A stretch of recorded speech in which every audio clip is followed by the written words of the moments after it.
I'm Melony Swayze, a global real estate advisor with Gibson Sotheby's based in Metro Boston.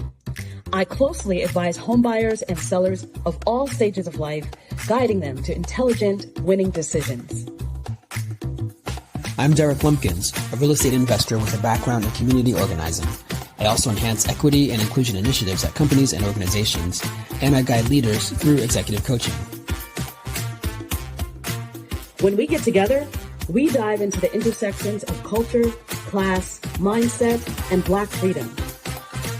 Welcome to the Blacklining Forum, A podcast about Black wealth, power, and land. Derek. Hey, Melony, how's it going? Always delight to be in your presence. Likewise, same here. Good You to have a see- radiant smile today. It's what you do. It's what you do, Derek. Thank you so much. You're too kind. Yeah, it's true. It's true. And so this is fun. We don't know what we're going to do with today's conversation, but we kind of have an idea of a direction it will pull us into. So we've just come out of summer. We are, as of today, 28 days out from the 2024 U.S. presidential election. It is on our minds. We don't know what to say, but we know there are things to say. There are things to think about and dig out, root out. So we're going to begin musing today as part of a series around the U.S. election, thinking about what could come in the lead up, what we could be left with as of November 5th. Mm-hmm. Yeah, and I just want to add, not only do we not know what we're going to say, but we also know that this is a tight race, at least according to the polls and according to the news. I mean, who knows what people are really thinking and feeling out there, because, you know, the polls only can capture so many thousands of people out of a country of 320 million. So, you know, who knows where they are, but where we really are. But it's a nail biter, which I guess is better than having a candidate that you don't like running ahead. I would rather have it be close and, you know, perhaps see my candidate, the candidate that I prefer, get close enough. There's a chance. And to be like tense and worried that, you know, something bad's going to go down. Yeah, somehow it's reassuring to know we're all tense.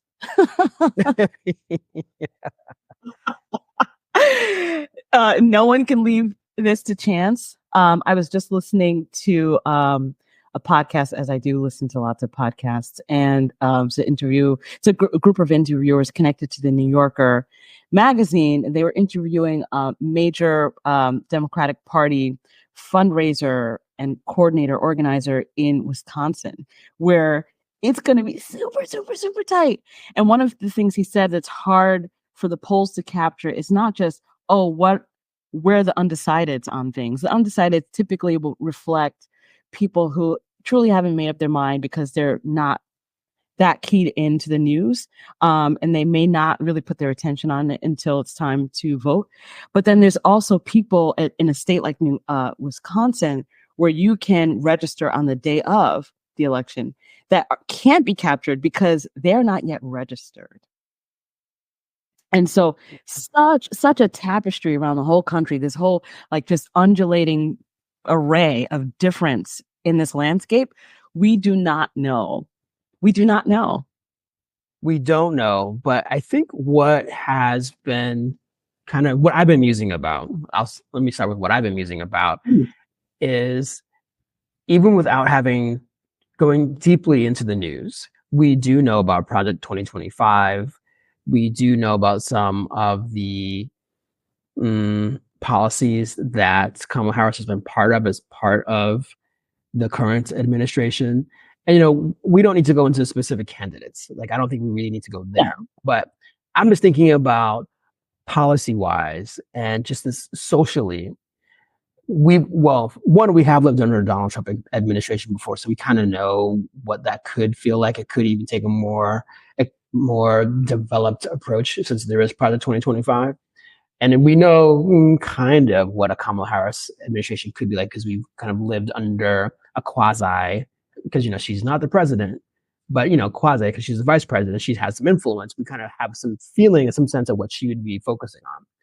And so without really going deeply into the news or into like some of their projected policy, I'm just thinking, well, to me, it feels like there is the potential of either going into a new Jim Crow era or a new New Deal era. And again, those are inexact because, where things are now differs from where things were 60, 70 years ago. But at the same time, I just kind of think, I feel like from Obama to the current time, it's been Reconstruction light. I mean, I remember when Obama was running for office and he was getting closer and closer and closer to being the likely candidate. And then when he became the candidate, the feeling in my neighborhood and the feeling I felt in a lot of other neighborhoods in large urban centers changed. There was a lightness about it. Yeah. And as a Black man who was just, out and about, I was, how many years younger, 10 years younger, there just felt like a sense of possibility. Yes. That I don't ever remember feeling prior to that. But then contrast that with Trump as president. There was a lot of fear prior to him being elected. But then what struck me most was I remember during the Obama years, my neighborhood was very loud. It was very loud, just besides the normal traffic and the other machinery, the planes, the trains that were going by, just the people on the streets, the folks blasting their radios, whether it was with reggaeton or with reggae or hip hop or whatever it was. And I remember shortly after Trump's election, and I don't remember exactly what he said about immigrants and other people, the streets were quiet. I remember my commute home during the Obama years would take, if I took the bus, and I didn't live that far, it would take 40 minutes. And I remember for very shortly after that, my bus ride home would take 20 minutes. And I'm like, how did I get home so fast? The streets were empty. People were fearful. They were in hiding. They were just not out and about anymore. And so I just kind of wonder, is that something that would happen again? Or has enough changed socially, culturally, politically, that people wouldn't be in fear in the same way they were the last time around? Oh my goodness. Okay, so that was a whole big thing to sink one's teeth into. So much of what you just said, and specifically talking from the perspective and the experience of a Black person living at the time you were living in a neighborhood that's predominantly Black and historically Black. That's important. And I'm holding that alongside, well, what has changed from that period of lightness when Obama took office? And I remember that. I had just moved to Boston and man, it just something felt different. It's like, oh, I can move through the streets, gliding a little bit, not checking myself. That's a big deal. Somatic. What I'm thinking about now in contrast, and I can't even remember what major global conflicts might have been in play at the time, is I'm so aware of the, devastation in the Middle East, and how that is impacting parts of the U.S. in a very direct way, especially the Midwest. So we are in this conversation trying to think about the implications of the election. So it really does matter that there's a whole swath of people in the Midwest, upper Midwest, who have direct ties to Gaza, to parts of Lebanon, and they feel under attack because their families right now are under attack. So even while they want accountability from the U.S. presidency, right, the U.S. seat of power, they also know that no matter how this shakes down, they're likely to face way more violence in their day-to-day at home, even here on the ground. I don't know that we can cleanly compare this era whether we're talking about Jim Crow versus the New Deal, and we should try to characterize that for our listeners, what you mean by that. I have some guesses of what you mean by that. But whether we're trying to characterize it as, is this a shift, or, how are people feeling about in their bodies, moving through the streets and having a sense of agency and accountability from the government? What is different now than previous eras, even 20 years ago? What's different now is way less trust in institutions, less trust in government, less trust in the media, and less access to independent media. and real journalism. That's frightening. So I think we can't have this conversation without talking about how strangely and perilously close we are to something more like an authoritarian state, especially if Kamala Harris does not end up as the next president. The next thing is, if Kamala Harris does end up as the next president, what I'm also shuddering about, Derek, is the alliances that are forming right now for her to say, this is a big tent. This is a big tent, folks on the right, Liz Cheney, all my buddies on the right, come up under it. What about progressive values and commitments might get at minimum diluted, watered down, or, worse, pushed aside because of the alliances that are being forged so that we don't end up in a totalitarian state, honestly. So these are the things that I'm thinking about. So you thought I put a lot out there on the table. You just put a lot out there on the table. And also not to mention the climate devastation that is playing out before us. I mean, we knew that this year was going to be a record smashing year in terms of hurricanes. It's playing out. It started in the Caribbean over the summer, and we're seeing it hit the United States in ways. Wow. So you got folks in, oh God, is it Western North Carolina? Is it Western North Carolina? Yes, that they're in shock. They are voters. Well, they're getting misinformation about FEMA. They're getting all of the layers coming into play here. And what does it mean about forced migration that comes out of climate impact, and what this does to not just the voting electorate, but how people see themselves demographically? That's all in flux right now. Mm-hmm. Yeah. And, just for folks who may be watching or listening from somewhere and they're not familiar with Western North Carolina is a very big state.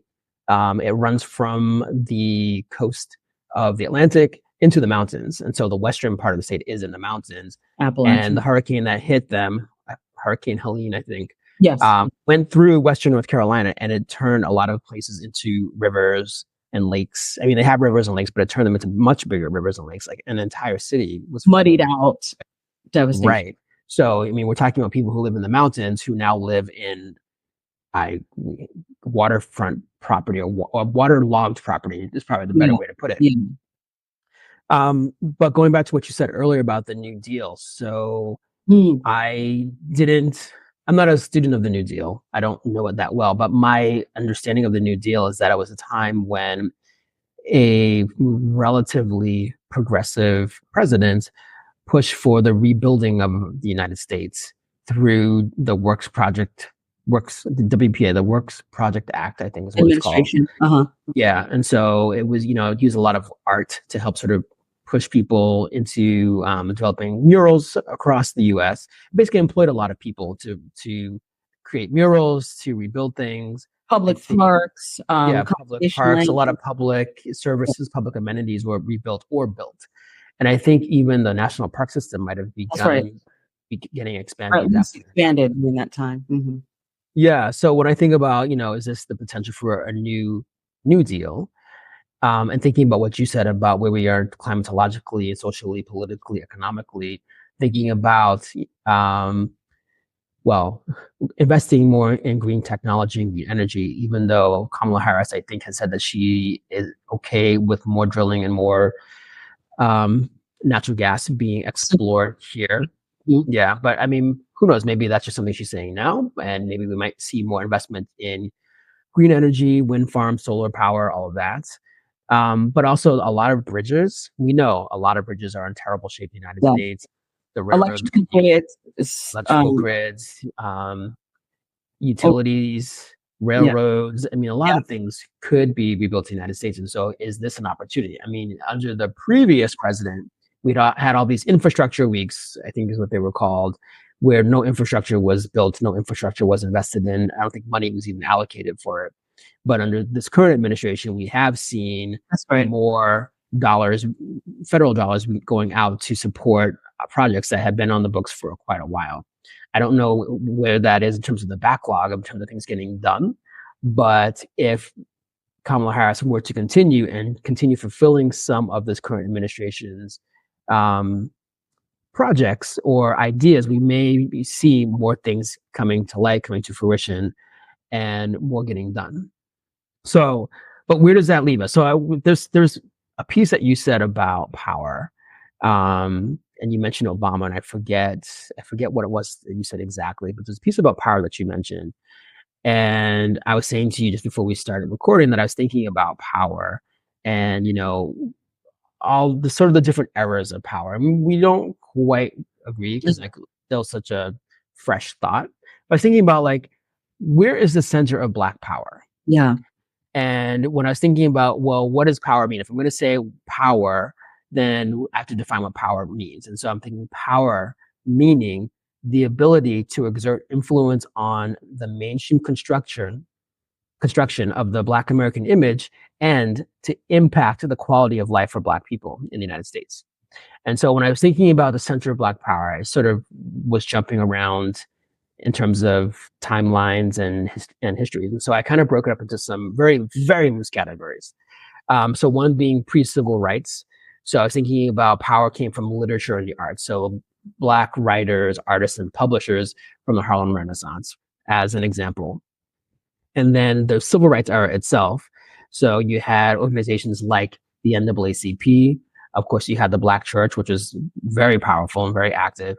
But then you also had these individuals, in particular sports legends like Bill Russell, Jackie Robinson, who were integrating pro sports, and Muhammad Ali, who I don't think he didn't integrate pro boxing, but he was very vocal about where he stood as a Black man in the sporting world and in socially in the United States as well.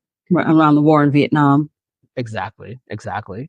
And then after that, I was thinking, okay, well, the next power era potentially is the hip hop era, because then you had musicians, you had filmmakers, and you had cultural icons who were beginning to really say, this is who we are as a community, and this is where we want to see things move. And so you saw that happening both behind the camera and in front of the camera. So through Bill Cosby, through Oprah Winfrey, through Michael Jordan in a way, and Spike Lee in particular. He's probably one of the biggest icons.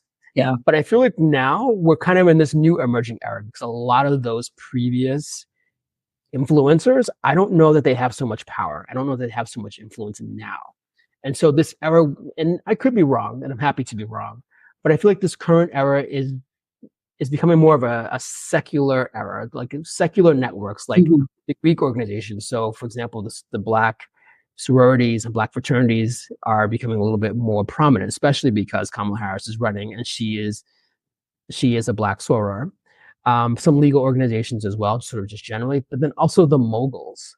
So, you had people in the past, in the hip hop era, who were influencers, but now they're becoming moguls. So they're owning stuff. They're owning the production of things. They're not just being the voice of it, but they're owning it and creating content and driving some of the direction of where our imaginations are going. And so Oprah and Jay-Z are two people who I was thinking about for that. Mm-hmm. And so I'm thinking about power, and there was something you said about Obama and power, and I wish I could re-watch what we're talking about as we're talking.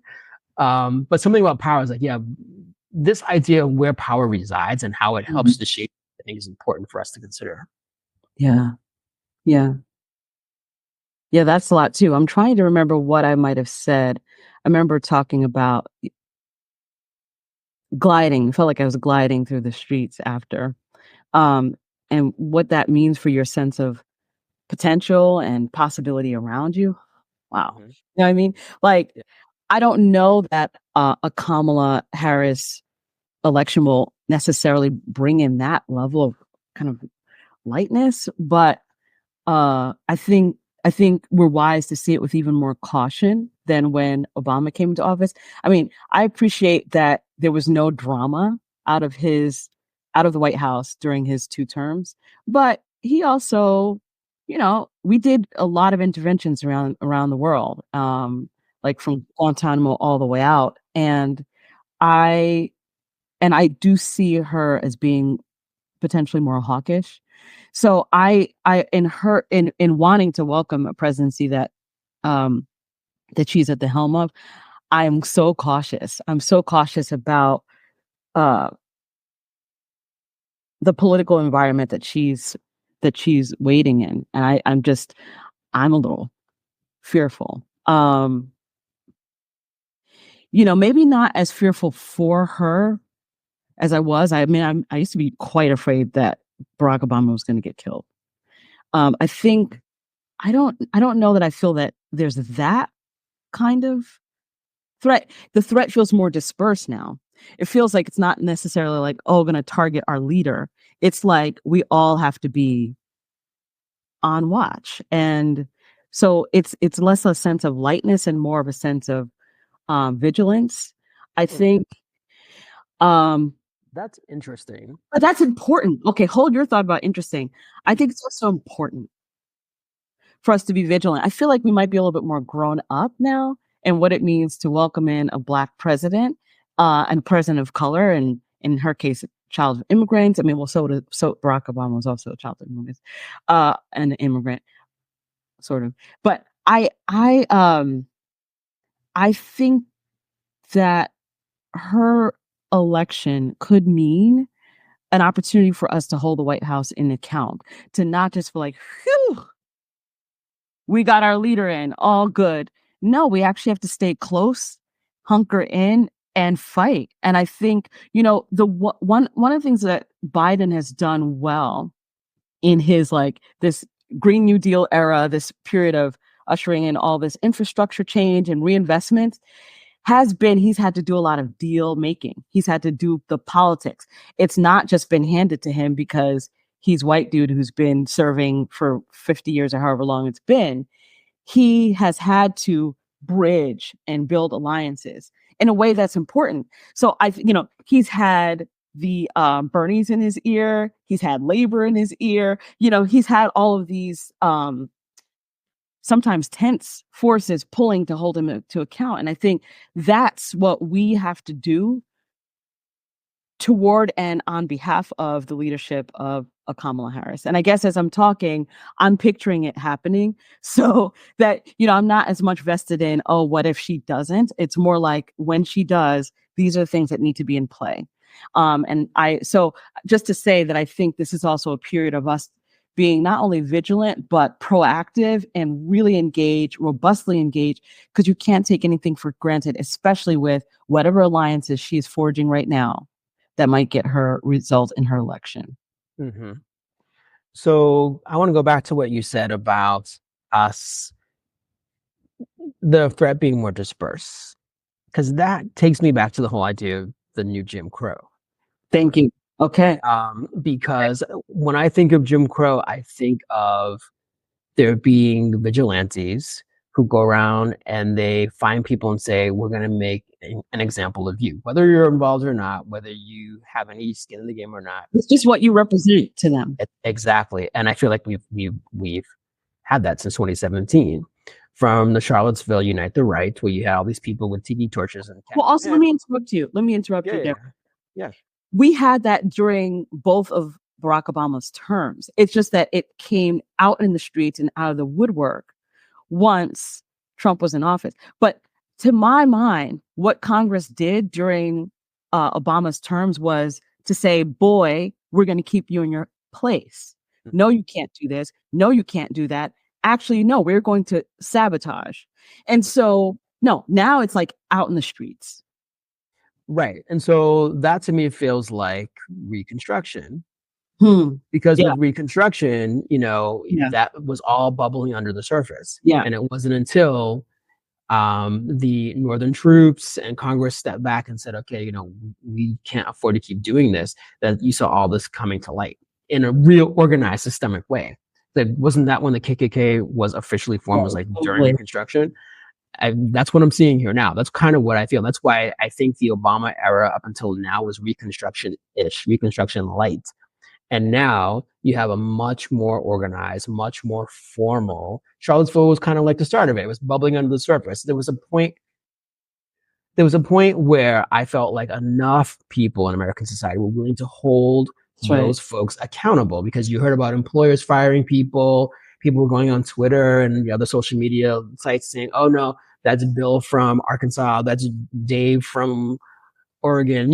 It's these people, they need to be held accountable. I don't know that would really happen now. I mean, we saw a lot of that with Christian Cooper, with the whole dog walking, bird watching incident in Central Park, followed by a couple of other, like Barbecue Becky and whatever Patty and whatever Karen. We saw a bunch of those that were kind of funny until we got to George Floyd.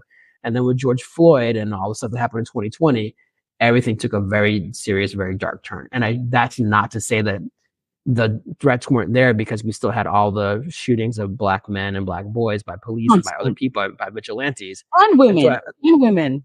And women, yes, thank you. Breonna And Taylor. women. And Right. so it's kind of like, I just don't know. I just don't know that the threat is that dispersed. I feel like there's still enough organization, and there's enough support, and there's enough people who will not step up against that, who could, that these things could sort of just run their course until they run out of people. And whether that's people who are, the vigilantes, or that's the people who are the victims, I don't know. I'm not that immersed. It's so interesting. But I mean, that's kind of why I'm like, okay, I'm saying that this threat could be more dispersed, just like we're in our daily lives. We don't know whether it's your interactions with the state trooper on the road or someone at a civil servant down at City Hall. You're saying, though, that, well, it's a concentrated group who are very vested in this kind of militia level intervention, violence, upstart. But you're saying it's a small enough group that maybe their impact peters out. Is that what you're saying? I'm not. Oh, I'm sorry, I'm not following. So what I'm saying is that there's a core. What you describe as that core group, the militia is the core group, but then there have to be enough people who are the buffer around them. Like, oh, I'm not that. Yeah. I am not the crazy one with the guns. I shouldn't be crazy. They're actually very shrewd, smart people. I'm not going to go out and storm a Capitol building or a state house. I'm not going to do that, but I'm going to enforce these other things that deny other people their rights, that deny them their opportunities, that deny them their freedom, that strip them of power, that strip them of agency, other things. And so what I'm saying is, either you run out of victims because you've either mass deported them out, or you have forced them into hiding, or you have stripped them of power, or you run out of perpetrators because at some point they age out. Because I feel like this is a mostly older group of people, maybe not exclusively, but it's mostly older. So you just run out of those people, or law enforcement catches up with them, puts them in jail, or something happens where they just run out of critical mass. I don't know. I like how you throw up this you cast a wide kind of expansive picture, and you're like, worst case scenario in this direction or that direction. I mean, I don't. I mean, I suppose I'm doing the same thing by saying, we could be on our way to, a dictatorship. But listen to us, and it's not that this hasn't happened in U.S. history. But maybe here we are in a replay where we're like, I can't believe that people tolerate it. I can't believe people didn't step up and fight. I can't believe people weren't out in the streets just shutting everything down. Because we are literally sitting here on our little podcast talking about the possibility of militia activity in the streets. And it's happened. It literally happened 2 years ago. Right? 3 years ago. That's frightening and straight. And so how do we stay awake? To frankly reuse this term that's been co-opted, how do we stay awake? How do we stay alert and not numb to the constant drum? And what does this mean about Black people, as you say, power, wealth, land, as we navigate all of this possible reconfiguration potentially in at least how we relate to institutions in the United States? We're at the point now where we can't even trust that the Supreme Court could somehow administer some kind of even justice in the US. So WTF, what does it mean for people who have been marginalized systemically for so long, who've come to experience in some swaths of society, economic stability, success, influence, political power, political access. What does it mean for Black communities and Black people if more and more of these institutions seem to be degraded? Why- You know, and the migration thing in play, right? Where it's not just necessarily Black people being forced to migrate, because again, it's going to be poorest communities that are going to be uprooted more than likely from climate disasters. But it's not just Black folks at this point. It's going to be all kinds of folks. You see large swaths of, you know, hardcore right-wing voting demographics in the South right now that are being uprooted from climate disasters. One would say, well, God, hopefully this would get people to like unite and coalesce around, wow, we really need to put supports in place and we really need to back the government. No, that may not happen. So what we might get is the opposite, which is disarray and violence. So unless we have really, really, really strong leadership at the national level and for more than 4 years, what does this mean for us? Well, you mentioned that institutions are eroding, and it doesn't take a huge leap to think back to when institutions were strong and didn't even work in our favor. Yes, correct. And by we, I don't just mean Black people, I mean any people of color, but also women. So we don't have to go back that far to really think about what does it mean if institutions, whether they erode or they're strong, if they just don't work in your favor. So what does it mean for us to think about that? That's a good question. I mean, we have had episodes around protecting your, not just building your wealth, but how to protect it, how to develop it for your heirs, whether it's your children, your grandchildren, or the 7 generations that come after you.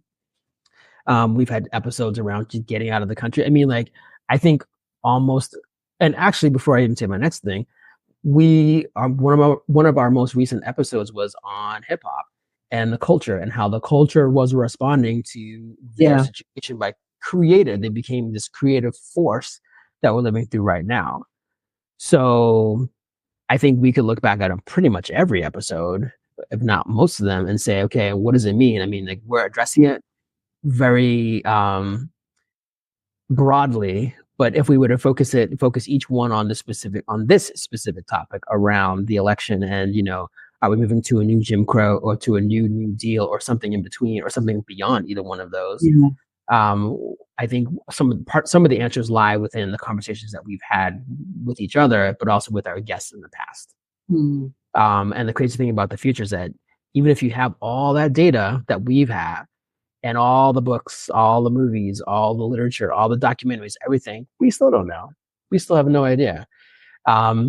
Just as people are being uprooted by this current storm, and they may be uprooted by the next storm and by the storms that come after and by sea level rise and all the other things, they also may not. We just don't know. But it's a matter of those networks that I think you mentioned earlier.